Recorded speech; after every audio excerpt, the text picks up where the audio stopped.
breaking new numbers of cases in Ohio today as the number passes the 5,000 mark for the first time. Plus, the race to 270, the three things to keep you in the know as the presidential race reaches what could be its final leg. Then, today I'll take you on several hikes in Northeast Ohio where we get not only a great workout, but some incredible views. Emily Mayfield is back with a new series about how much there is to love about our region. So I'm going to be taking some time off to take care of this. Plus, Roker opens up about a very personal battle. How he's turning it into an opportunity to help others.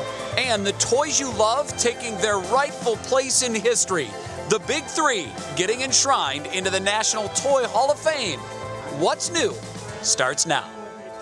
And now, live from WKYC Studios, this is What's New. It's been another eye-opening day for coronavirus cases in Ohio. Today, we broke the one-day record again with a new 5,008 cases.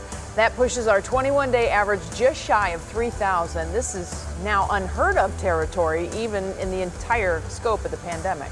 Betsy, our positivity rate ticked down slightly. It is now under 9%. For context, South Dakota's positivity rate is currently 52%. Ooh. 5 states have positivity rates over 30%. Ohio ranks 27th of 50 states with our 8.9% positivity rate. Hospitalizations rose by 91 as there are now 2,170 COVID-19 patients in Ohio hospitals. Our death total for the day is exactly what it was yesterday at 33, but our 5-day total of 191 deaths is the largest 5-day death total since late April. And with that, we say hello again, Northeast Ohio. Thanks so much for choosing What's New. On this Friday evening, I'm Jay Crawford. And I'm Betsy Kling. We have a lot to get to on this Friday. We're going to have the very latest on the presidential election coming up in just a couple moments as we inch closer to a winner, whenever that's going to be. But first, let's start with Laura Queso, who has the latest on these alarming new coronavirus numbers. Laura?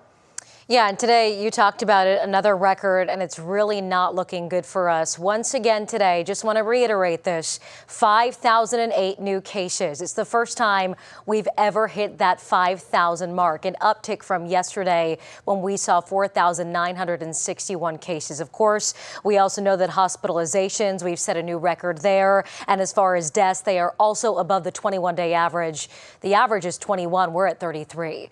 So far in Ohio, we've seen more than 240,000 cases since the pandemic started. Remember, every single county in the state is high incidence. The governor wants to make it clear the increase we are seeing is not because we are testing more, it's because this virus is spreading more. That's a tweet that he put out, I think, just a few hours ago. Now, he also told me yesterday, the governor I'm talking about, he says we should be scared to death right now by these numbers. But I do want to give you some perspective. Jay kind of talked about it a bit, but let's go further.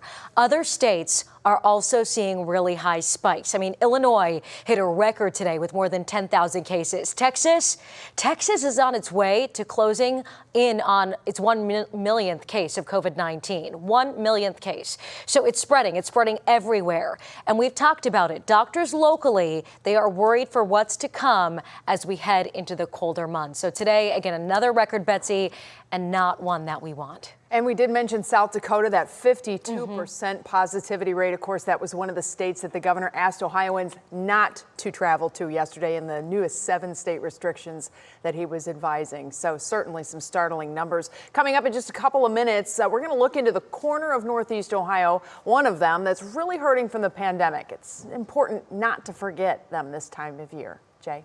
Well, Betsy, the other major news story we're tracking at 5, the race for the White House. New right now, we're expecting additional results from the battleground state of Nevada. That in the next couple of hours. The race to 270 electoral votes stands at 253 for Joe Biden, 214 for Donald Trump.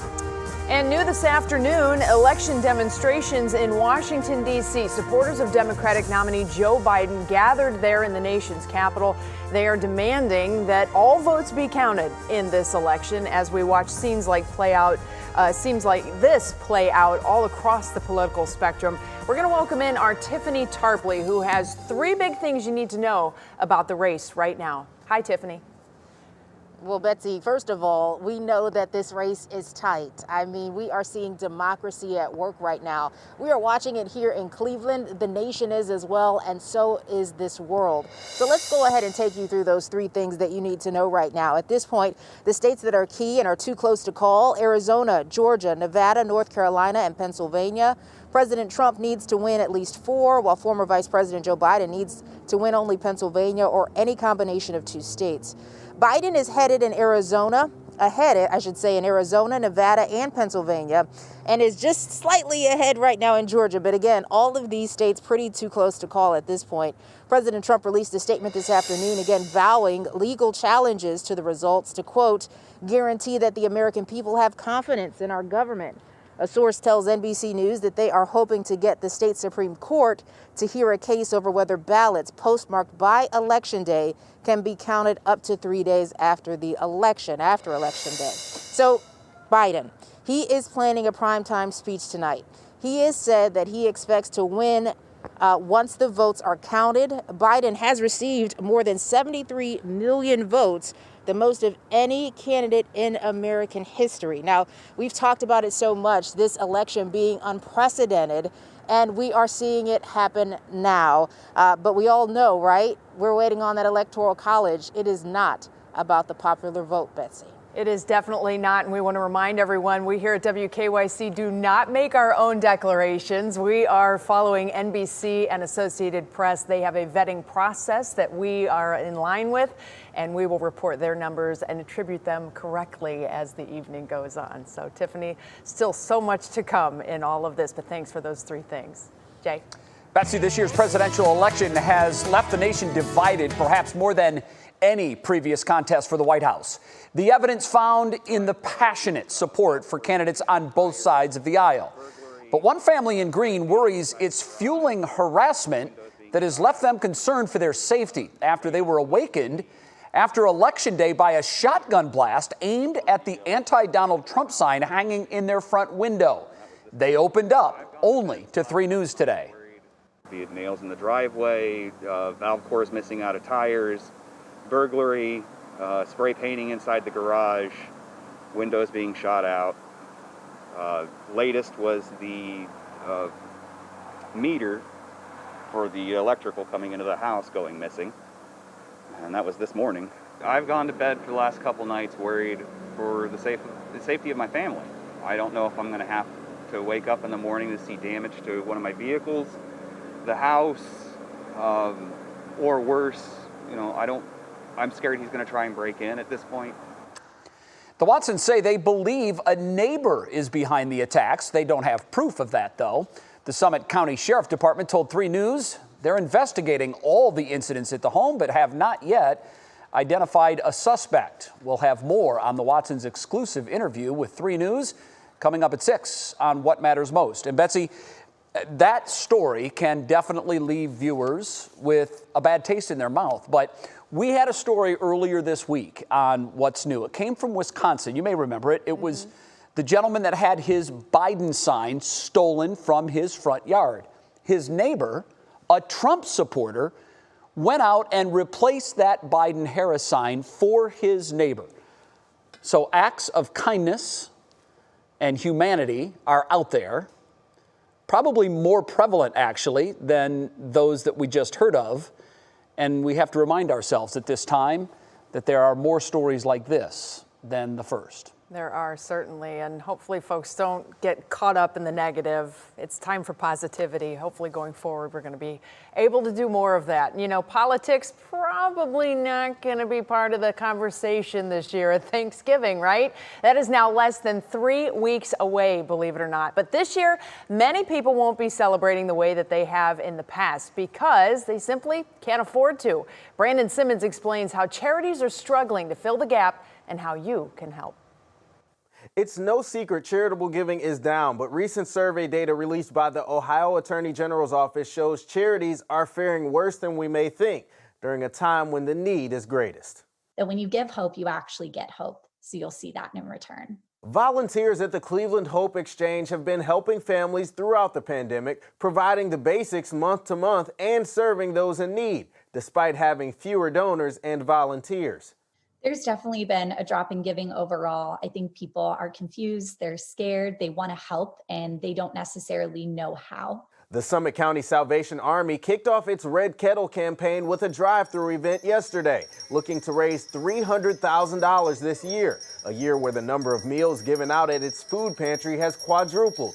A survey of 7,500 nonprofit organizations by the Attorney General's office shows 61% have reduced capacity during the pandemic. Another 14% have stopped completely. All of these families that they've been coming for the basics month to month, whether it's milk or bread or vegetables and sides. And so we realized the reality is they're not going to be able to provide a turkey dinner for their family.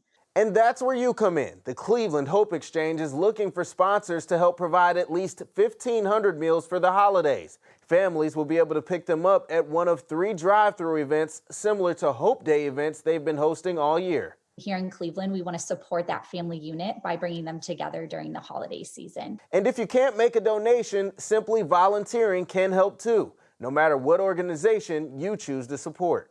Now, whether you're looking to help someone else or if you're in need of a holiday meal, you can go to hopeforcle.com for more information. We also have that info on our website, wkyc.com. I'm Brandon Simmons, 3 News. There are so many who are struggling right now. And you know, Jay, the Red Kettle campaign, 30,000 red kettles across the country raised $126 million. That does so much for communities all over Northeast Ohio. And this year, to kind of help to make up a little bit for what they may be lacking, they're working with partners like Walmart to try and get more safe collection kind of events put together. And, you know, the old bell ringer, right? You pass them all the time. You dump your change in the bucket. It's always good news. Well, they are following CDC guidelines. The bell ringers will be wearing masks. And hopefully we still have a lot of very generous hearts here in Northeast Ohio that'll help out. The big problem is need has never been greater, and there will never be as few people shopping retail as there will be this year. And they rely on those retailers as they're coming out to throw a little bit of change in that bucket. So please, if you can, you're fortunate enough to help out. There are many in need this year. Definitely. Well, right now it is 10 minutes past the top of the hour. Time to get a check of other headlines in the news. And for that, we say our first hello of the day to Russ Mitchell. Happy Friday, sir. Happy Friday. I was looking over there. You guys are over here, though. So You're still here. You're still there. Here we are. Yes, it is Friday. Happy Friday to both of you, and good afternoon to you at home. Former astronaut Mark Kelly is the projected winner of the Arizona Senate race. Kelly, of course, the husband of former Congresswoman Gabby Giffords. This is the second seat Democrats have flipped thus far. 4 more races are either too close to call or will involve runoff elections. Republicans would have to win 3 of those seats to retain control of the Senate. Cleveland welcomed 35 new officers to its 146th Police Academy today. Mayor Frank Jackson administered the oath of office outside of City Hall. Those new officers will be assigned to all 5 of the city's neighborhood police districts. And Christmas will come a few days early for basketball fans. Players have reportedly approved a 72-game regular season that begins on December 22nd. Teams are expected to open training camps on December 1st. It's still not clear whether fans will be allowed in the stands for Cavs games. And Jay, so I guess we know it's not going to be, that's not Jay, that's Betsy. Betsy, I guess we know that they're not going to be in the, I'm smart, they're not going to be in that bubble, so perhaps they will play at stadiums around the country. Yeah, the Cavs didn't even get to play. They didn't. So this is going to be new all over the place. So hopefully we'll be able to get something rolling with them. All right. True. Thanks Bye, so Betsy. much, Russ. We'll see you coming up in a little bit. Well, next for us, Al Roker goes public with his very personal battle, why he's speaking out now about his cancer diagnosis. And later, a pastor at a church known for its celebrity congregation is in some hot water. Why he is now resigning. And of course, we're going to have a look at the forecast. Sunset check, thumbs up. Look at that. Not bad. High clouds passing through, no problems. Look at the colors. There it is. The sun is right behind. Terminal Tower dipping off to the west. Isn't that gorgeous? We have more beautiful weather coming this weekend, everybody. I'll put the numbers in the forecast straight ahead.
Welcome back to What's New. Many of you still remember the days when Al Roker worked right here at 3 News. We still view him as part of our work family, even though he's long been a fixture on the Today Show. He comes back to visit, and we always love when he does. And this morning, Al revealed some very personal news. He's been diagnosed with prostate cancer. If you missed it on Today, here's that moment. After a routine checkup in September, turns out I have prostate cancer. And it's a good news, bad news kind of thing. And good news is we caught it early. Not great news is that it's a little aggressive, so I'm going to be taking some time off to take care of this. And it's one of those things that it's a little more common than people, I think, realize. And so I just decided that I wanted to go public with this because 1 in 9 men are going to be diagnosed with prostate cancer in their lifetime. But for African-American men, that number is 1 in 7. And is more deadly. So if you detect it early, this is a really treatable disease. It's so important he is taking this stand and getting the word out because he can really be a role model for a lot of men to get their checkups done. Al is undergoing surgery next week, and he says he's coming forward now and speaking about it, that everybody can learn and protect and get checked. I think it's a very important thing. It is. There are a number of treatment options for prostate cancer, but as you heard, Al says the disease does affect African-American men at a higher rate. It is often more deadly for that group as well. We asked an expert at the Cleveland Clinic about that. What we've learned recently, though, is that if it's caught early, even in African-American men, the cure rates are the same as they are in everybody else. And that's why screening is so important. It's not that the cancer is intrinsically more aggressive. It's just they tend to be diagnosed at a later stage, and that's because of access and attitudes about screening. So I encourage everybody to be screened with a PSA starting at around age 50. And that PSA test he was talking about is a blood test. It's been used to detect prostate cancer in men for over 30 years now. Betsy, that's how my father learned he had prostate cancer. He was diagnosed at at 57 years old. He battled it.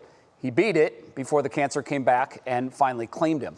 Prostate cancer, and this is important, is genetic, like so many cancers. Having a father or a brother with prostate cancer doubles your risk of getting it. So men, please get that PSA test and get it regularly because Al was dead on. The earlier you detect this cancer, you have a far greater chance of beating it if you catch it in the very early stages. My dad is a survivor, and he made it through, so you can make it through too. Don't let fear hold you back. Don't let fear be the thing that keeps you from going to the doctor. Yeah, and that's what the doctor touched on, the attitude about screening. Listen, men, don't be macho. It's okay to go. It could save your life. Right? The women, we got to do it. Yes. Once a month. And that's just as important. We got double the work to do, let's face it. So get it done. It's a pretty easy check, and hopefully that blood test will be successful. Everybody's laughing in my ear now. This is what happens when you just let me freewheel. We have double the work. Come on. Okay, let's go. Go to weather. This is where I actually get to sit back and not do much of anything because I'm telling you, we have gorgeous weather. Look at that beautiful skyline out there. Downtown Cleveland certainly shining as the sun is setting off to the west. Over the next 12 hours, we will have some of these high clouds staying with us. These are basically just frill in the atmosphere and kind of pretty, actually. We'll find the temperatures fading back into the 40s as we go through the night tonight. Mostly clear skies, definitely the rule. We're still sitting in the 60s. The southwesterly breeze is helping to buoy the temperatures a little bit this evening, but we really haven't had too much in the way of cloud cover. Obviously, you can see just a little bit of a ghost-like cloud deck passing through as the Earth rebuilds here, apparently. You can see the bigger picture, though. What an incredibly cool-looking satellite map, right? Because you can see we kind of have this trough in the west. You're going to hear more about that in the coming days. And then all the clouds shoot up into Canada, and that just so happens to be riding around a bubble of hot air. So we have a trough in the west, the dip in the jet stream. That allows the cool air to filter in southward. This is right on track with the forecast over the last week. As the warmer air, the bubble of warm air that's sitting under the ridge, moves east, and we are going to be under the ridge for several days to come. As a matter of fact, your National Design Mart hour-by-hour forecast, I'm going 72. We may not make it to 72, maybe only make it to 70, but my friends, we're still in the 70s in November. This is some great news. Lots of sunshine for us. The lake looks fantastic. Jay, did you already take the boat out? Yeah, it's out just last weekend. Well, Mistimed that one, didn't you, buddy? Yes, I did. Look at this. Flat, beautiful, gorgeous. If you would just listen once in a while. We do have great weather, though, that continues all the way through the weekend and into next week. When we start to note records, that's kind of a big deal, and there's 3 of them in a row potentially falling in your Universal Windows Direct forecast. Low to mid-70s all the way through Tuesday. Cold front comes in, reality check then by the end of next week. So, Jay, maybe next year. Yeah, see, I would listen if you would have told me in mid-October when I scheduled it that it was going to be 75 in a weekend in November. I would have kept it in. Jay Crawford. You picked that phone. Do you know who you're talking to? This is Jay Crawford. Well, it's out of the water, and that's my loss for sure. Next, LL Cool J back in the recording studio. That's great news. We spilled the tea about his anticipated new album, the first in years, and why this group of walruses is more than just an impressive sight to behold.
A New York City pastor to many celebs is in hot water tonight.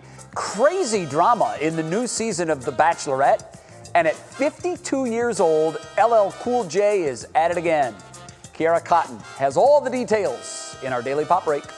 Celebrity pastor Carl Lentz is in the hot seat after his infidelity led to his firing. Lentz was the lead pastor of Hillsong Church in New York City with a notable congregation, including the likes of Justin Bieber, Kyrie Irving, and Kendall and Kylie Jenner. In a statement posted to his Instagram, the 41-year-old explained his dismissal, saying, "When you accept the calling of being a pastor, you must live in a way that honors the mandate. When that does not happen, a change must be made, and has been made in this case, to ensure that standard is upheld." Lentz went on to say he is now on a new journey to rebuilding trust with his wife and children. But we're not here to judge. We'll let him take that up with God.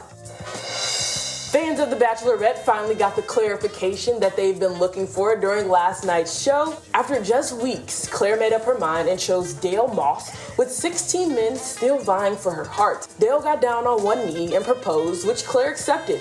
And based off the footage of the couple in quarantine, they're still together and happier than ever. But the drama doesn't stop there. The ABC show teased the arrival of the new Bachelorette, Tasia, who will make her debut next week. And on the music front, this story is guaranteed to get your head sprung. Rapper turned actor LL Cool J says new music is in the works. In a recent interview, the 52-year-old revealed that he and the legendary Q-Tip are executive producing his 7th studio album. While acting has been his primary focus, music is still something he's been doing well, with the expansion of his XM radio channel Rock the Bells into a brand and business. And talk about a long-lasting career. LL Cool J has been in the business for more than 30 years, and it doesn't look like he has plans to slow down anytime soon. I'll be sure to keep an eye out for the release date on that new album, but in the meantime, back to you guys. Thank you so much, Kiera. Well, our Worth the Watch today is some pretty wild video that's not an island. Well, it is an island. It's just covered in walruses. This is what's called a haul out, a kind of refuge area for walruses to hang out, and they are big. But these animals are threatened by human hunting as well as climate change that is shrinking the ice cap in parts of the Arctic near Russia, and it's changing their overall habitat. So this is a big deal, and until this particular discovery, no one had ever seen this many walruses at one time in this location. Those things are huge. They are. And I'm just guessing that it doesn't smell so great right around there right about now. Better to see in pictures. Yeah, absolutely. And support with money if you have a chance. All right, new at 5:30 with razor-thin margins. We're going to take you to talk about battleground states and how the vote continually could be changing within the next hour. We have the very latest for you coming up. Betsy, all-time favorite toy, all time. Ooh, I didn't expect this. Pop quiz. Barbie? I don't know. Okay, yeah, Barbie's a big common answer. I've got a bunch. Well, I'm going to look and see. I guarantee you Barbie is in the Hall of Fame. There's a Toy Hall of Fame. 3 new toys going in today. We'll tell you which 3 they are when What's New comes back.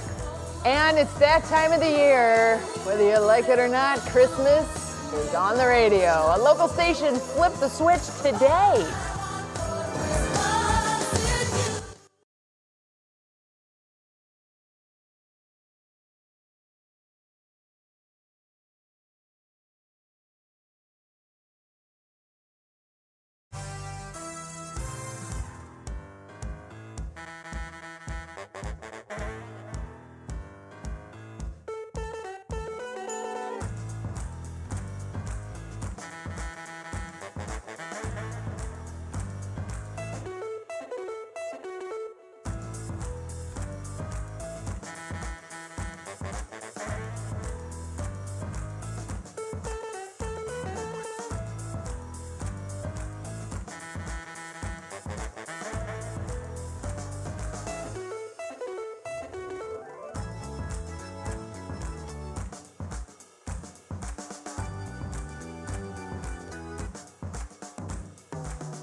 And now, live from WKYC Studios, this is What's New. It is 5:30, everyone, and welcome back. You are looking at live vote counting that is underway in Phoenix. That is when Maricopa County, Arizona, one of the battleground states that could prove pivotal in deciding this presidential election. That's no wonder it's taken so long. There's no one there counting votes. Oh, there's a couple people. I see maybe 2 people in that entire break. shot. It might be on a bit of a break. Okay. Yeah. Well, in the meantime, America waits. No big rush. Just take your time, Maricopa County. It's all good. And I'm Jay Crawford. Betsy, finally, nearly 3 days after the polls closed here in Ohio, the remaining handful of states appear to be getting close now to having some final results for all of us. That's exactly right. And the waiting game remains our top talker today. Joe Biden has taken the lead in Georgia and Pennsylvania, positioning him on the cusp of winning the White House. The margins, as we've noted, are razor thin. There are still many ballots to be counted, and NBC has not yet called either state or the 2 other critical battleground states. Again, we are following NBC's numbers and reporting, but Biden's campaign says they are confident. NBC's Sarah Dolph has the latest. The stage is set in Wilmington, preparing for a possible event at Biden-Harris election headquarters as the campaign inches closer to a White House win. Joe Biden said to be relaxed and reflective as he watches the returns, vowing Thursday every vote will be counted. In America, the vote is sacred. It's how people of this nation express their will. Biden now leading by growing margins in Pennsylvania and Nevada, razor-thin margins in Georgia and Arizona. In Georgia, the Secretary of State says it's so close, they're headed to a recount. Out of approximately 5 million votes cast, we'll have a margin of a few thousand. A top Biden advisor telling NBC the president's attempts to delegitimize the election are baseless and a sure sign he's losing.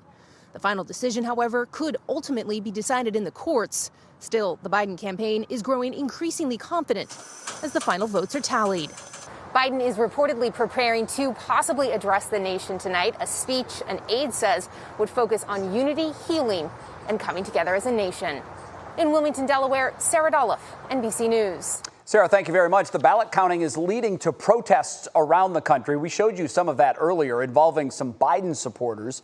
Supporters of President Trump have gathered in Raleigh, North Carolina today, calling for election officials to release those final vote totals. North Carolina has said they won't release their final counts until next week.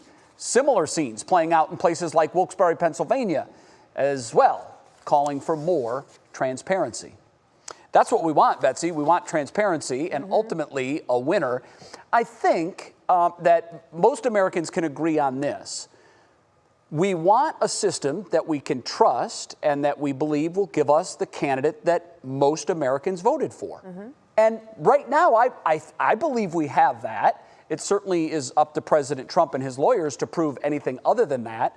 But this caveat, it's never been proven before. Doesn't mean it's not happening now. It's just never happened or been proven in the past. Well, and just think about how our vernacular changes with these elections. You remember back in the day, the hanging chads. Yeah, exactly. We had no idea what the heck a hanging chad was until the election, right? We do And now. now we have vote dumps. Yeah.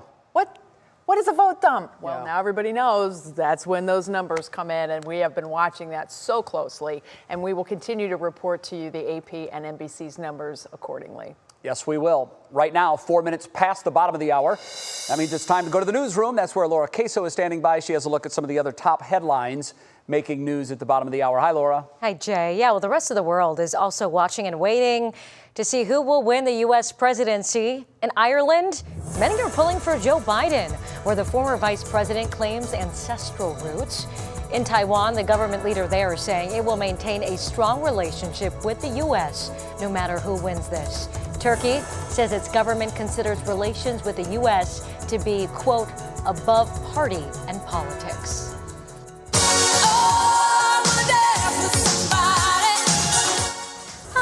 Okay, makes me want to sing.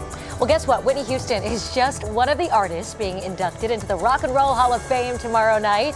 After being canceled because of the pandemic, the induction ceremony will now take place on HBO and HBO Max tomorrow night at 8 o'clock. Put it in your phone, set a reminder.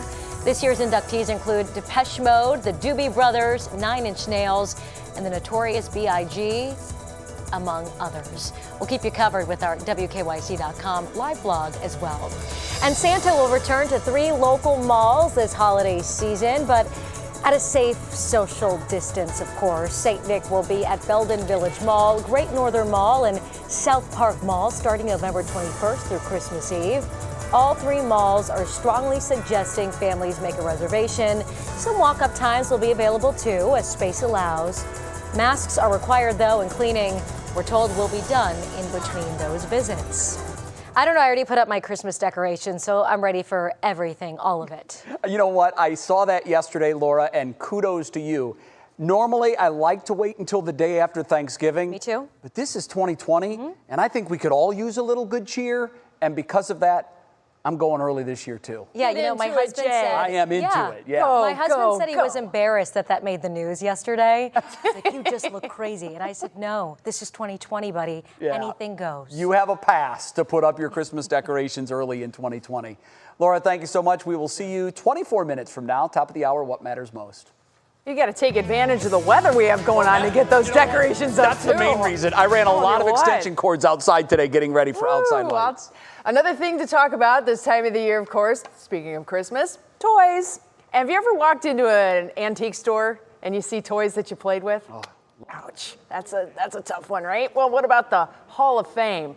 Today in Rochester, New York, this year's inductees into the National Toy Hall of Fame, it's a real thing, they were announced. Out of a field of 12 beloved toys, there were 3 chosen this year. It is Jenga, Love Jenga, Sidewalk Chalk, and Baby Nancy. Oh, wow, Sidewalk Chalk, yeah. How about that? Snubs include Light Bright, My Little Pony, the game of Sorry, which I love. Wait, it's not an official Hall of Fame without the game Sorry. And Tamagotchi. Do you know what Tamagotchi is? Yeah, weren't those the little keychains that they talked, right? They're pets. Yeah, I remember those. Digital pet in the 90s. Yeah, they wrecked my life for a couple of years. Didn't they have to, was that the thing that needed to be fed and all that other nonsense regularly? Yeah, that always falls on the parents. More than ever, this year has reinforced the power of play and its ability to lift the spirits. Toys like the 3 that we're unveiling today can educate, inspire, bring joy, and whisk us away from the troubles of the day. Ain't that the truth? This year has been a big year for toys. Now, this year's inductees into the Toy Hall of Fame join a roster of more than 70 that have been inducted into the hall dating back to 1984. Baby Nancy. All right, good. That's nice 3 toys to go in. Did that story say where the Toy Hall of Fame is? Rochester, New York. Rochester, New York. Okay, this is one of those moments I'm glad Cleveland has the Rock and Roll Hall of Fame and not the Toy Hall of Fame. Not that I wouldn't like to go to the Toy Hall of Fame. Any and all Hall of Fames. Yeah, but the Toy Hall of Fame, I don't know. I don't know how many visitors that attracts a year. Probably be fun to walk through it once or twice. I like the Etch-a-Sketch. The G.I. Joe, the talking G.I. Joe, you pulled the string. That was a great one. You talked about Barbie and what else? The Tonka truck. The Tonka truck. True story. Okay. Santa left the Barbie Tonka truck wrapped package on our roof. Our neighbors called Christmas morning. Oh, wow. And said, hey, there's a package on the roof. That had to be quite a moment. I think I was like 5. And we ran outside and behold, a wrapped package on the roof. It was amazing. The Tonka truck. Tonka truck. There you go. All right, next, a reminder of our region's beauty. And boy, is it beautiful this time of year. Emily Mayfield takes a hike for some great exploration ideas. And Betsy, I think this weekend will be prime exploration weather. It's going to be amazing. And part of this year's election that LeBron James is celebrating that has nothing to do with who's going to be in the White House. We'll also get you the latest on the forecast. Guess what? Hasn't changed very much. But now the city lights are coming on. This is Jay's favorite picture right there. There it is. Live on the CSU cam. That's a good one to get, certainly. We'll fill in some numbers for the week ahead. Straight ahead.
What a beautiful evening we have going on. It is still in the 60s, and that is a live look downtown CSU cam showing us that gorgeous sunset. I'm sure there's going to be a lot of folks taking advantage of our beautiful forecast that we have for the weekend and straight on into the early part of next week. Now, over the next few hours, as the sun continues to set, things get really dark really early these days. Temperatures are going to be fading back into the 50s. Winds not much of a factor for us. They've been out of the southwest through the day today. It's helped to move the temperatures to right around 70 degrees, but it's going to also taper the fall a little bit as we go through the overnight. There's a look at the big picture. Big batch of heat sitting out here in the central part of the country. Meanwhile, farther west, you can see how the clouds are coming from north to south offshore of the west coast and then kind of hooking in here into the Four Corners region. That is what is known as a trough. There's a lot of cold air aloft that is associated with this. We get these all the time in the winter. We don't get this all the time in the winter. So we are seeing things just a little bit whopper-jawed across the country, but that doesn't mean our forecast is going to be terrible for us. We have a National Design hour-by-hour look tomorrow, and you can see we're going to start in the low 50s. So it'll be cool in the morning, but by afternoon, we're going to jack the temperatures into the low 70s. Lots of sunshine around. We still have that southwest breeze.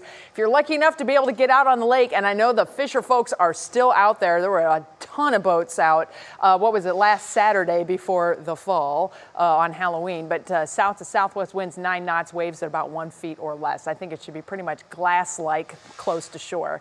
Universal Windows Direct Forecast. Look at the temperatures getting into the low and mid 70s, which is pretty unusual. As a matter of fact, we could be setting some records here Sunday, Monday, and Tuesday. Note the drop. We get a rain chance, then temperatures drop. We'll see clearing skies Wednesday, and it's a little bit of a reality check as we head toward the end of next week. Jay. That's okay. I'm going to enjoy this weekend and early next week. Those are beautiful weather days. Well, during the pandemic, we have all been spending a lot more time outdoors. And as we've heard from Betsy and Matt, this weekend is going to be gorgeous. So if you don't have plans to get out and enjoy Mother Nature, our special contributor, Emily Mayfield, is back with some suggestions to help us rediscover the beauty all around us. She starts with a hike to check out some incredible fall views. I am so thrilled to be back in Cleveland. And although things look a little bit different these days, there's no reason you can't get outside and enjoy beautiful Northeast Ohio. Plus, you know I'm always in for a good workout, so let's get hiking. Okay, I am here with Brian Zimmerman, the CEO of Cleveland Metro Parks. First of all, it is gorgeous here. So we're in Bedford Reservation, one of 18 of Cleveland Metro Parks park reservations with more than 24,000 acres. And by far, this is one of the most beautiful reservations of all the Cleveland Metro Parks. You've got Bridal Veil Falls here in the background. And to be able to hear the water coming down, there's really something about the calmness of it. Anything to look for in particular? The fall foliage is one of the true gems of this particular reservation. I'm excited to check it out. Let's get started. Hey, Emily, I know, isn't it amazing? These colors are outstanding. Perfect day, perfect. So tell me a little bit about where we are now. We're gonna hike the Buckeye Trail about 1.25 miles up here to the Tinkers Creek Gorge Overlook. Now, I will say, I heard something about a trail challenge. Yes. Fill me in. This year we have 35 different trails that we've picked. If you complete 20 of the 35, you get this amazing camp mug. All I know is I'm going for the mug. So this is hike number 1 for me. Should we keep moving? Sure thing, let's go. Awesome. All right. The Buckeye Trail is a light blue color. So where you see this, you know you're on the Buckeye Trail.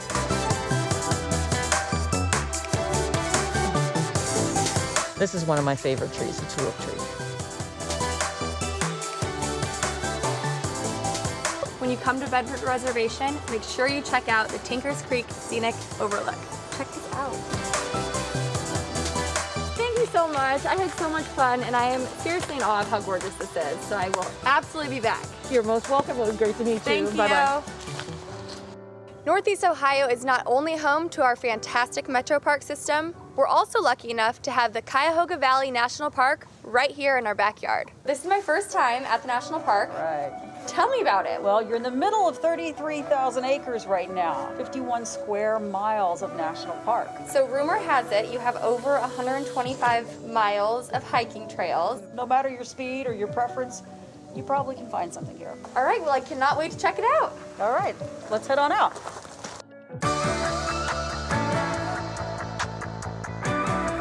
So this tells us the water's moving pretty fast through here.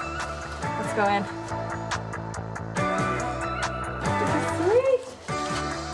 This was done probably at the turn of the last century. I had no idea we had so much beauty here between our metro parks and the national park. Be sure to check them out. Now you know why we send Emily Mayfield on stuff like that. The CEO of the Metro Parks, the director of outdoor experiences, and a personal tour from a national park ranger. Emily is our girl. I'm glad they give her the red carpet treatment, and here's why. She said it at the end. I had no idea there was so much beauty here. When I was getting ready to move back to Cleveland, I had a lot of friends in the Northeast part of the United States say, wow, Cleveland, really? Why Cleveland? First of all, it's home. Secondly, and I would tell everybody this, the parks and the metro parks that are in Cleveland and Lake Erie and all the things to see and do here, it really is an amazing secret. Most of the people that I would run into from the rest of the part of the United States have no idea how beautiful it is here. Now Emily knows. People are like, oh, Cleveland. I'm like, yep, it's amazeballs. It is. You miss out. We'll take advantage. I think we are our own best ambassadors all the time. I agree with that. And you know what? It's a great secret. And if we don't share it, then we don't have to share it, literally, with everybody else. And speaking of sharing, we're going to be sharing more from Emily every Tuesday right here on What's New.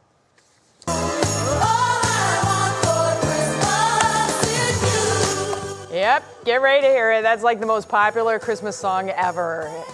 And it's back. A local radio station flipped the switch and they're now playing non-stop Christmas music starting tonight, where you can listen to your favorite holiday tunes. And I know one of the on-air personalities at that station. Uh-huh. And she's very excited about this. For now.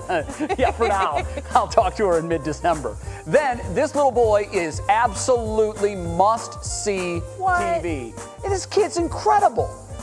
Ping-pong guru. You won't believe how old he is. We'll tell you all the details when What's New comes right back. My word. And today's pop quiz question, what type of meat was served at the first Thanksgiving?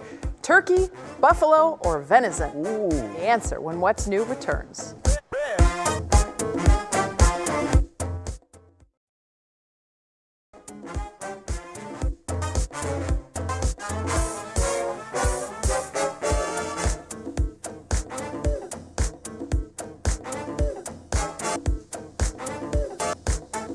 Yes, I am. Oh, TV just went off. Yeah, me too.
Well, we have now the answer to our pop quiz question. What type of meat was served at the first Thanksgiving?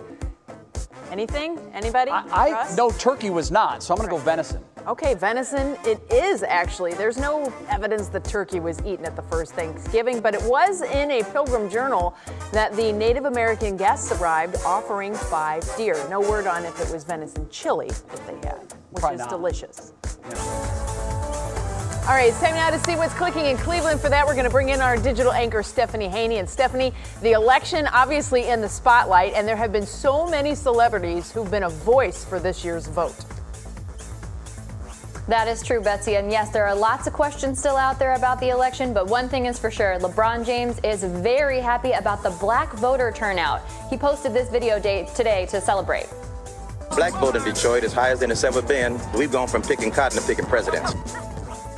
James founded the More Than a Vote organization this year to fight systemic racist voter suppression, and he is clearly very happy with the results. Now, he tweeted this video today saying that black voters really came through again and they should be proud and do not stop. And being the 4-time NBA champion that he is, he added the sports metaphor. Things are just tipping off and he is in it for the long haul. Now, speaking of the long haul, if you're keeping count, we are 49 days away from Christmas, and if you love holiday music, I have good news for you. Today is the day that Magic 105.7 FM switches over to 100% Christmas music. They flipped the switch at 5 p.m. today, just in time to start your Friday happy hour. Now, when we're talking about the holidays, we don't really think about warm weather, but that's what we have. So let's take a look at how some of the people are enjoying this around Northeast Ohio. We asked people to share these photos with us today. Here's this first one from Katie Herr from Cleveland Heights. This is from her morning jog around Shaker Lakes in Shaker Heights.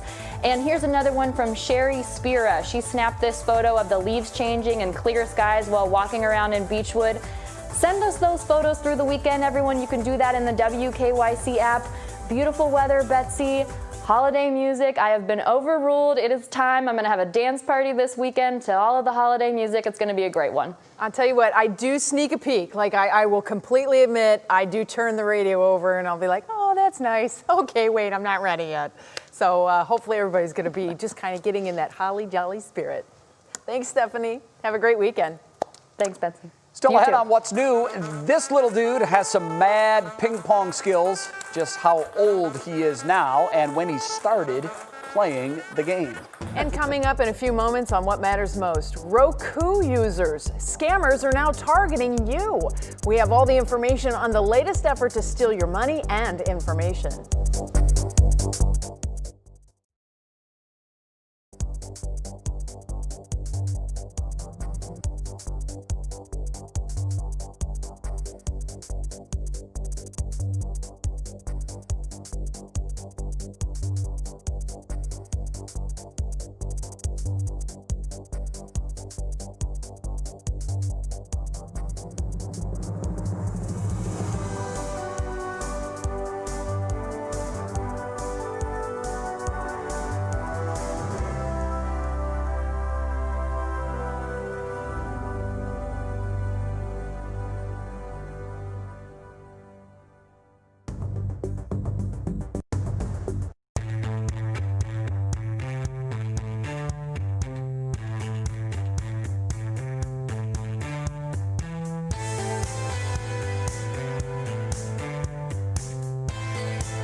Well, we wrap up another week of What's New with a great Show Us Something Good. All the way from China, this little boy's just 3, Betsy. He's a master at ping pong.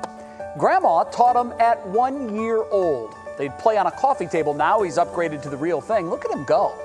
His skills have made him a hit on the Chinese version of TikTok. Little boy's mom says if he wants to be a professional ping pong player when he grows up, she'll support that. But if he doesn't, that's okay too.